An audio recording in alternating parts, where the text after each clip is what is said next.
todos e é bom de facto estarmos juntos, é bom estarmos ocupados com o Senhor e em torno da sua palavra e permita ao Senhor que o pensamento que queria partilhar convosco nesta manhã ele possa de facto servir de bênção para cada um de nós.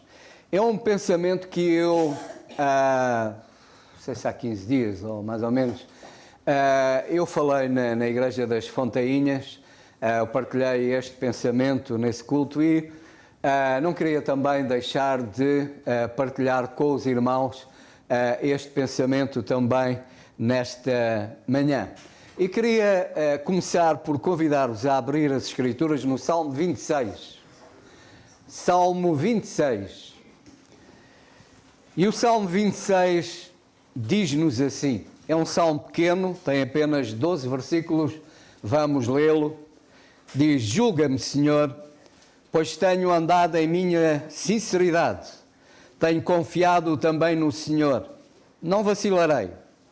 Examina-me, Senhor, e prova-me, esquadrinha a minha mente e o meu coração, porque a tua benignidade está diante dos meus olhos, e tenho andado na tua verdade. Não me tenho assentado com homens vãos, nem converso com homens dissimulados. Tenho aborrecido a congregação de malfeitores, não me ajunto com os ímpios. Lavo as minhas mãos na inocência, e assim andarei, Senhor, ao redor do teu altar, para publicar com voz de louvor e contar todas as tuas maravilhas. Senhor, eu tenho amado a habitação da tua casa e o lugar onde permanece a tua glória.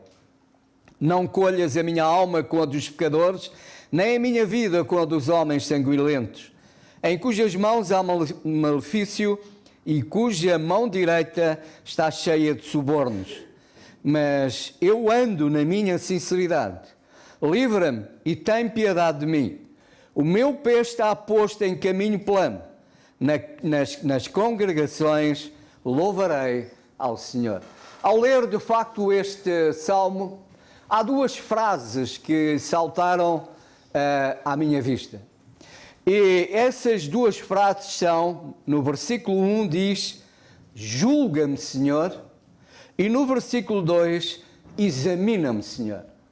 Portanto, este salmo, que é um salmo de Davi, ele é uma oração, e portanto Davi pede ao Senhor, ora ao Senhor, pedindo-lhe que Ele o julgue, que Ele o examine. Portanto, ele quer ser julgado e examinado pelo Senhor. De facto, por vezes e nas nossas orações, nós às vezes dizemos isto: examina-me, Senhor, ou julga-me, Senhor. Mas será que o dizemos realmente com sinceridade e com verdade? Porque queremos verdadeiramente ser julgados e examinados pelo Senhor. E temos a noção daquilo que estamos a dizer. Temos verdadeiramente a noção daquilo que realmente estamos a dizer. Davi, ele tinha perfeita noção daquilo que estava a dizer. Ele estava a pedir ao Senhor que o examinasse. Ele queria ser examinado pelo Senhor, porque ele tinha consciência que era pecador, que era fraco, e por isso necessitava de ser julgado pelo Senhor, para que o Senhor lhe mostrasse se havia realmente algum caminho, algo na sua vida que não estivesse de acordo com a sua vontade. E isto porque Davi, ele queria, irmãos, ele queria ser melhor do que aquilo que era. Ele queria ser melhor do que aquilo que era. E ele tinha consciência que Deus merecia que ele fosse melhor do que aquilo que era. Ele tinha consciência que, de facto, Deus merecia que ele fosse melhor do que aquilo que, de facto, era. E isto é algo que cada um de nós, irmãos, deve ter bem presente. O Senhor a quem amamos, o Senhor que nos amou primeiro e nos amou de tal maneira que deu o seu Filho para morrer na cruz por nós, Ele merece que nós cada dia sejamos melhores do que aquilo que somos. Ele merece de facto o melhor de cada um de nós. E portanto Davi tinha essa consciência, primeiro de que podia falhar, porque era frágil, era de facto muito pequeno e podia falhar. E tinha consciência de que de facto o Deus que ele amava, o Deus que ele servia, merecia o melhor dele. E merecia que ele fosse cada dia melhor do que aquilo que ele era. Portanto, Davi não estava a fazer uma oração por fazer. Ele tinha consciência plena daquilo que estava a dizer, de que estava a pedir ao Deus Todo-Poderoso, ao Criador dos céus e da terra, àquele que tudo sabe, para ser examinado por Ele. No Salmo 139, que é um salmo também de Davi, nos versículos 23 e 24, Davi diz isto: sonda-me, ó Deus, e conhece o meu coração. Prova-me e conhece os meus pensamentos. E vê se há em mim algum caminho mau e guia-me pelo caminho eterno. Sonda-me, ó Deus, e vê. Se há alguém que vê, é Deus. Se há alguém que de facto vê o que ninguém vê, é Deus. Deus conhece-nos, não só o nosso exterior. Nós podemos enganar-nos uns aos outros, podemos dizer coisas uns aos outros. Nós não temos a capacidade de perceber, de saber se é verdade ou não. Mas Deus, a Deus jamais podemos esconder coisa alguma, porque Deus conhece. Não é só aquilo que nós fazemos, Deus conhece aquilo que nós pensamos.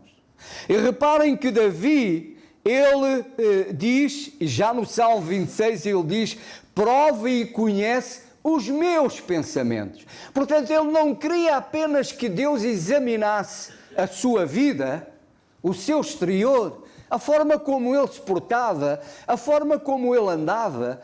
Ele queria que Deus examinasse, inclusivamente, os seus pensamentos. Que pensamentos é que ele estava a ter? Será que os pensamentos que ele estava a ter eram pensamentos corretos? Eram pensamentos segundo a vontade de Deus? Irmãos, de facto, quantas vezes, e a própria palavra de Deus diz, nós matamos. Se o pensamento matasse, quantas pessoas nós não tínhamos já morto? Se o pensamento matasse, e de facto que nós podemos pecar inclusivamente desde os nossos pensamentos. Quando houve alguém que disse um dia que nós não podemos impedir que um passarinho voe sobre a nossa cabeça, mas podemos impedir que ele faça ninho. Nós não podemos impedir que por vezes os pensamentos venham. O que nós temos que impedir é que esses pensamentos, eles de facto continuem, eles tomem forma, eles sejam alimentados na nossa mente. Isso é que nós devemos impedir que tal aconteça. E portanto, Davi, ele queria ser examinado pelo Senhor desde os seus pensamentos, até às suas palavras, até às suas atitudes. Ele se entregava nas mãos de Deus e dizia: Senhor, examina a minha vida. examina o meu interior, examina o meu exterior e vê como só tu podes ver. E vê se em mim existe algum caminho mau, algum caminho que tu não aprovas. Vê e mostra-me, porque de facto Davi, ele realmente, ele queria, como disse, ele queria ser melhor do que aquilo que ele era, porque Deus merecia que ele fosse de facto muito melhor do que aquilo que realmente ele era. E Davi, como eu disse já, ele tinha consciência daquilo que estava a dizer. Ele tinha consciência daquilo que realmente estava a dizer, ou seja, ele sabia quem Deus era. E então, neste mesmo Salmo 139, no versículo 1 diz: Senhor, tu me sondaste e me conheces. Tu conheces o meu assentar e o meu levantar. De longe entendes o meu pensamento. Cercas o meu andar e o meu deitar. E conheces todos os meus caminhos. Sem que haja uma palavra na minha língua, eis que, ó Senhor, tudo conheces.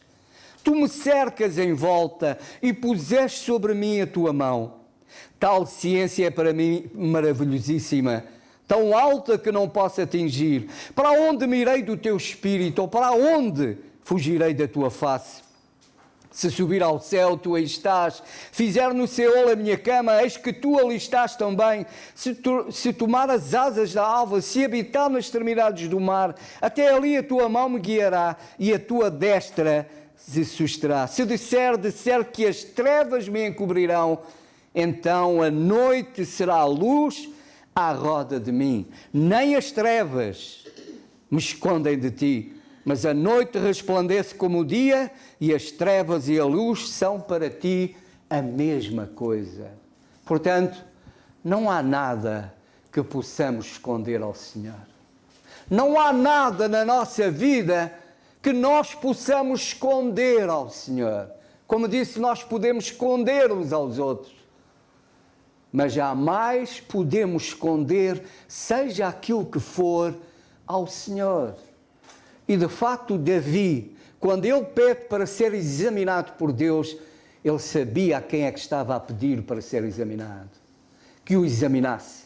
Ele sabia que estava a pedir àquele que tudo vê, que tudo sabe, que nada pode ser de facto escondido perante os seus olhos. E o Deus de Davi, irmãos, é o meu Deus, é o nosso Deus, é o Deus que tudo sabe, é o Deus que tudo conhece. Portanto, que o Senhor nos livre deste pensamento de que Deus não vê, que Deus não sabe. Deus vê e Deus sabe e Deus conhece toda a nossa vida. Tenhamos a atitude que Davi teve. Examina-me, Senhor, e vê se há em mim algum caminho mau.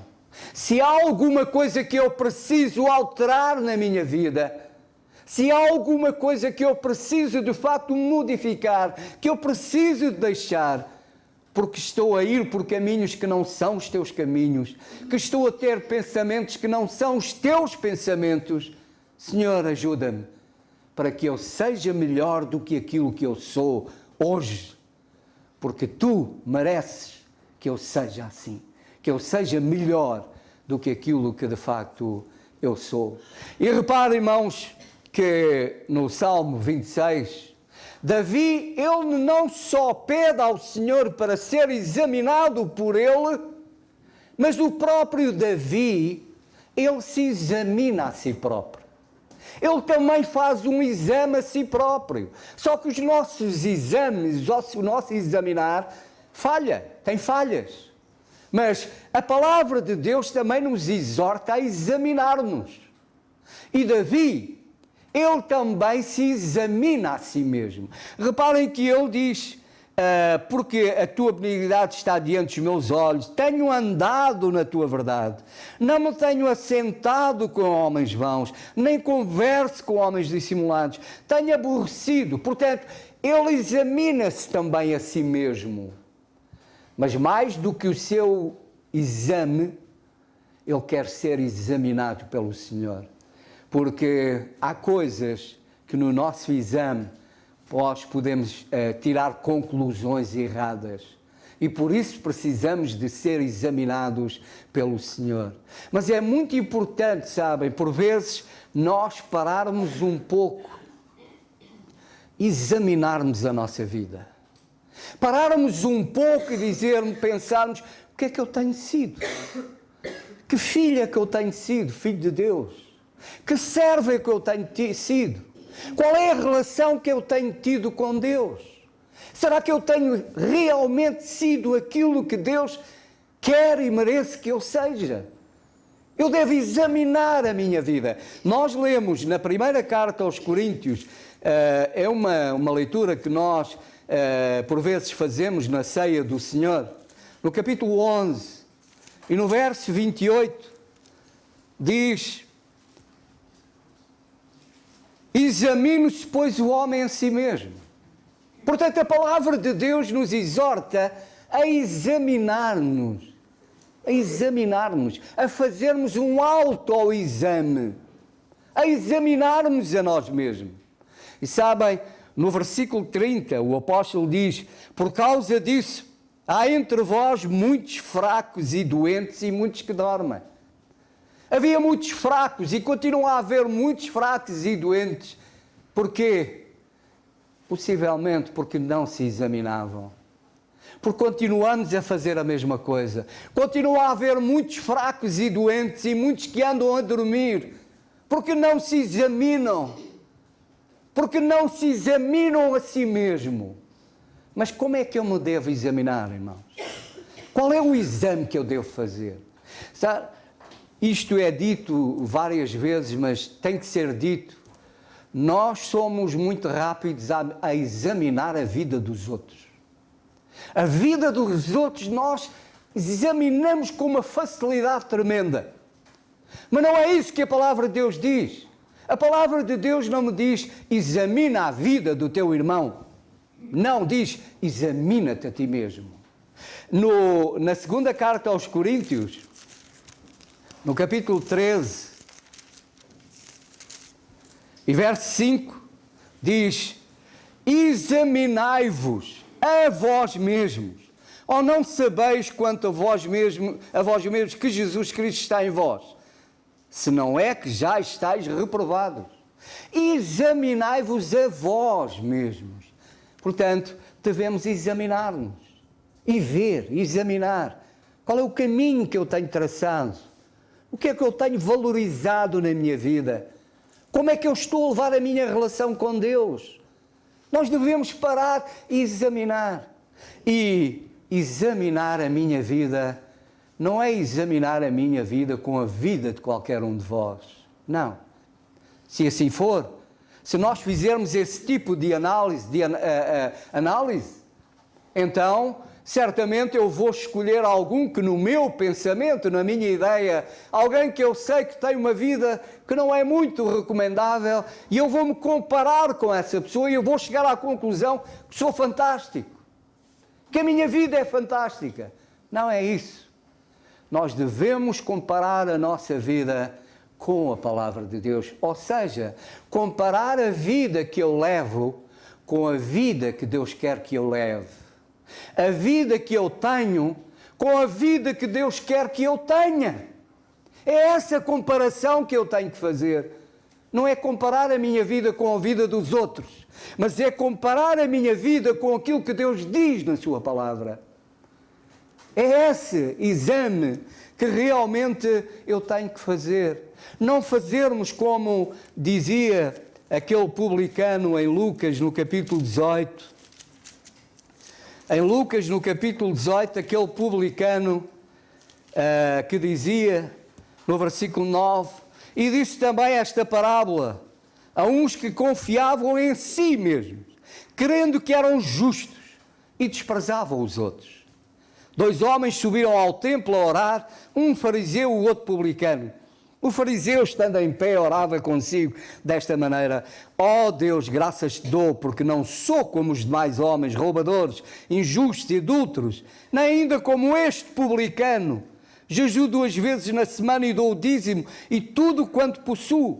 O publicano, porém, estando em pé de longe, nem ainda queria levantar os olhos ao céu, mas batia no peito, dizendo: ó Deus, tem misericórdia de mim, pecador. Digo-vos que este desceu justificado para a sua casa, e não aquele. Por qualquer que a si mesmo se exalta será humilhado, e qualquer que a si mesmo se humilha será exaltado. Não fazermos o exame como este publicano, como este fariseu fazia. Graças te dou, Senhor, porque não sou como este. Eu sou um exemplo. E no fim, quem é que saiu justificado? Foi o publicano. Porque esse tinha consciência daquilo que era. Ele dizia: ó Deus, tem misericórdia de mim. É essa atitude que cada um de nós deve ter. Senhor, tem misericórdia de mim. Ajuda-me a ser cada dia melhor. Ajuda-me a viver a vida que tu queres que eu viva. Para eu saber qual é a vida que Deus quer que eu viva, eu tenho que conhecer a sua palavra. Eu tenho que ter comunhão com Deus. Eu tenho que andar perto de Deus. Eu tenho que conhecer o que é que Deus diz. Por isso, irmãos, que o Senhor nos ajude a valorizarmos a palavra de Deus, conhecermos realmente o que Deus quer que nós façamos e como Deus quer que nós realmente vivamos. E tenhamos esta consciência de que o nosso Deus tudo sabe, tudo vê. Não há nada que possa escapar-lhe. Ele tudo sabe e tudo vê. Que, à semelhança de Davi, cada um de nós possa dizer também: Senhor, examina-me e vê se há em mim algum caminho mau, se há alguma coisa que está a afetar a minha comunhão contigo.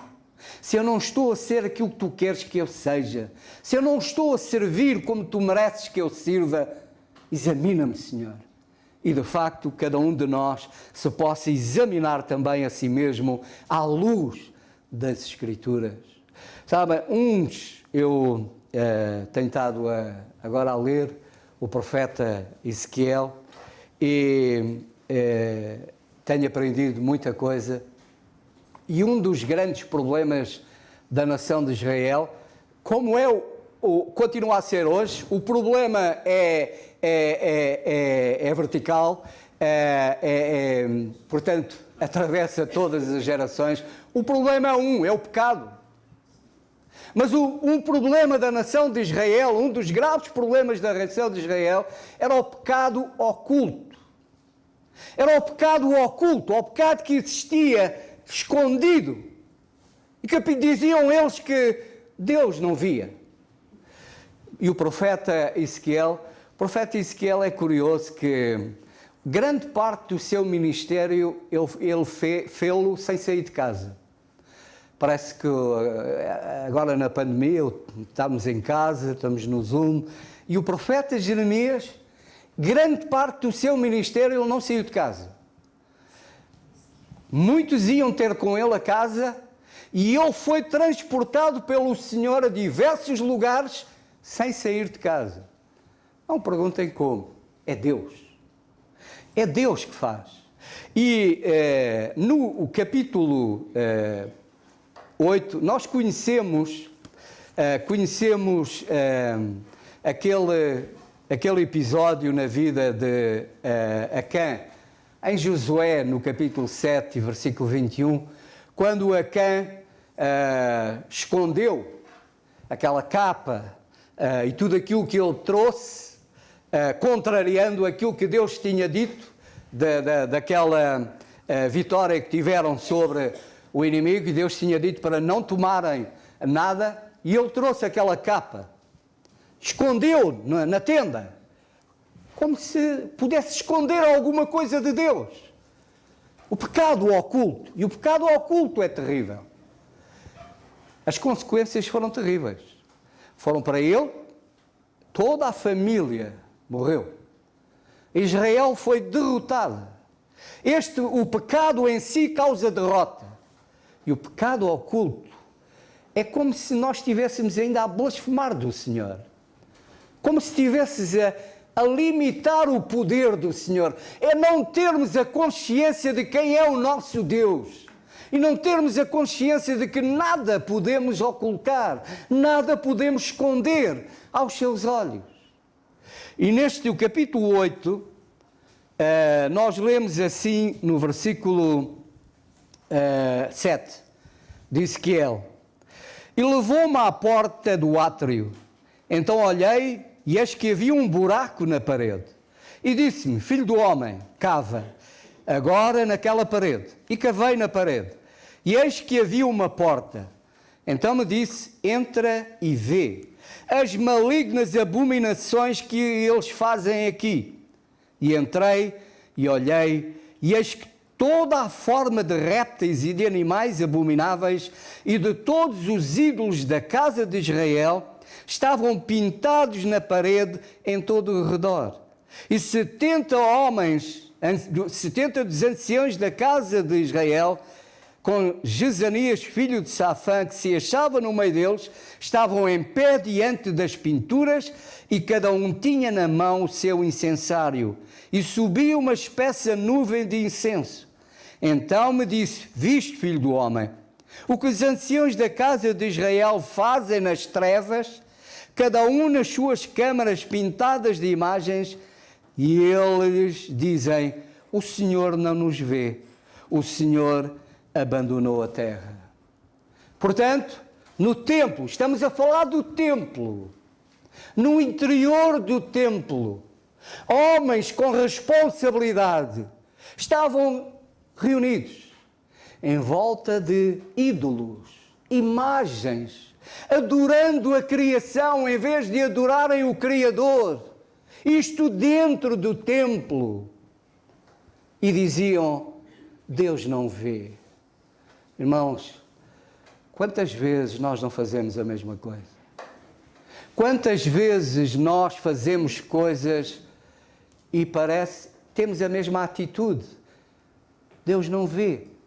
Pensamos nós, a atitude que tomamos é como a destes homens: Deus não vê. Deus vê. Deus vê todas as coisas. E se repararem, no início deste capítulo 8, nós lemos: estendeu a forma, versículo 3, estendeu a forma de uma mão e me tomou pelos cabelos da minha cabeça, e o Espírito me levantou entre a terra e o céu, e me trouxe a Jerusalém, em visões de Deus, até à entrada da porta do pátio de dentro, que olha para o norte, onde estava colocada a imagem dos ciúmes, que provoca o ciúme de Deus. E eis que a glória de Deus, do Deus de Israel, estava ali, conforme a semelhança que eu tinha visto no vale. Ezequiel é transportado a Jerusalém, ao templo, entra no pátio. O que é que ele vê? Primeiro vê uma imagem de ciúme, que é uma figura de ciúme. Sabem, Deus tem ciúme. Nós fomos comprados por bom preço. E Deus, aquilo que é seu, é totalmente seu. Não é uma parte sua e outra parte de outra qualquer. Não. Deus, fomos comprados por bom preço, somos do Senhor e o temos que ser totalmente dele. Somos totalmente dele. E reparem que diz aqui: eis que a glória do Deus de Israel estava conforme a semelhança. Onde é que estava a glória de Deus? A glória de Deus estava no pátio. Portanto, onde é que a glória de Deus se manifestava? No lugar santíssimo. Era aí que a glória de Deus se manifestava. Mas ela agora já estava no pátio. Ou seja, devido ao pecado que havia no interior do templo, Deus já estava saindo do templo. Porque Deus não pode ter comunhão com o pecado. Deus já estava saindo do templo. E um dos erros da nação de Israel foi pensar que, pelo facto de terem o templo de Deus no seu meio, que Deus jamais iria destruir Jerusalém. Mas O templo, sem a glória de Deus, era apenas um edifício. Não era mais nada que um edifício. E a glória de Deus estava saindo do templo, porque o pecado que havia no templo era tremenda. E Deus não tinha comunhão com o pecado e por isso se estava ausentando, estava saindo daquele lugar.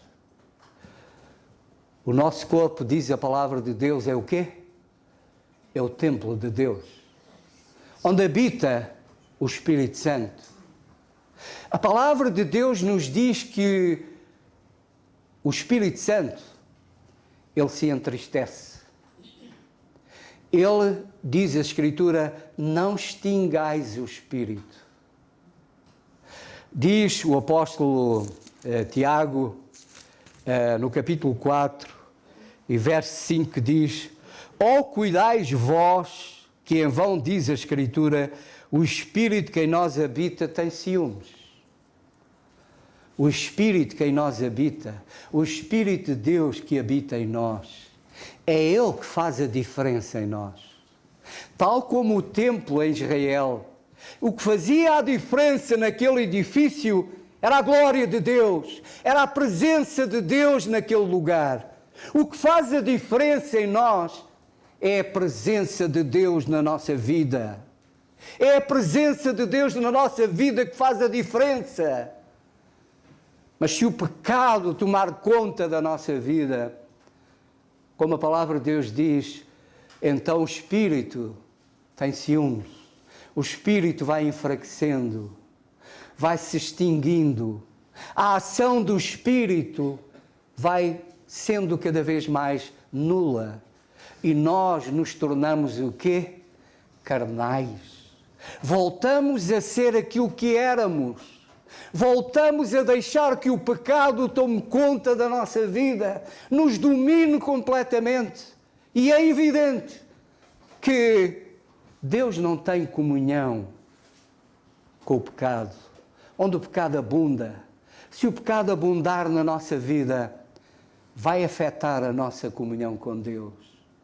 Por isso, irmãos, que o Senhor nos ajude a que de facto a presença do Senhor na nossa vida seja manifesta, seja poderosa, pela ação do Espírito, para que de facto nós possamos ser os filhos, os servos que Deus realmente merece. Possamos honrar e glorificar o nome do Senhor como Ele merece. Mas à semelhança de Davi, primeiro tínhamos consciência e tínhamos bem presente que nada podemos esconder ao Senhor. O pecado oculto na nossa vida é terrível. Que de facto cada um de nós seja sincero na presença do Senhor. E possamos dizer como Davi: Senhor, examina-me e vê se há algum caminho mau em mim. Ajuda-me a mudar a minha vida. Ajuda-me a ser aquilo que Tu queres. Ajuda-me a ser cada dia melhor, porque Tu mereces que eu seja melhor, que eu Te glorifique, que o nosso desejo, o nosso propósito seja esse, agradarmos ao Senhor, não agradarmos a nós mesmos, não agradarmos a seja a quem for, mas acima de tudo, agradarmos ao Senhor. E para agradarmos ao Senhor, precisamos conhecer a Sua vontade. E para conhecermos a Sua vontade, precisamos conhecer a Sua palavra. Para que possamos viver a vida que Deus quer que nós vivamos e não a vida que nós queremos viver. Mas que cada um de nós viva a vida que Deus quer que nós vivamos. Para a glória do Seu nome e para a bênção daqueles que estão, de facto, à nossa volta. Que o Senhor nos abençoe. Amém.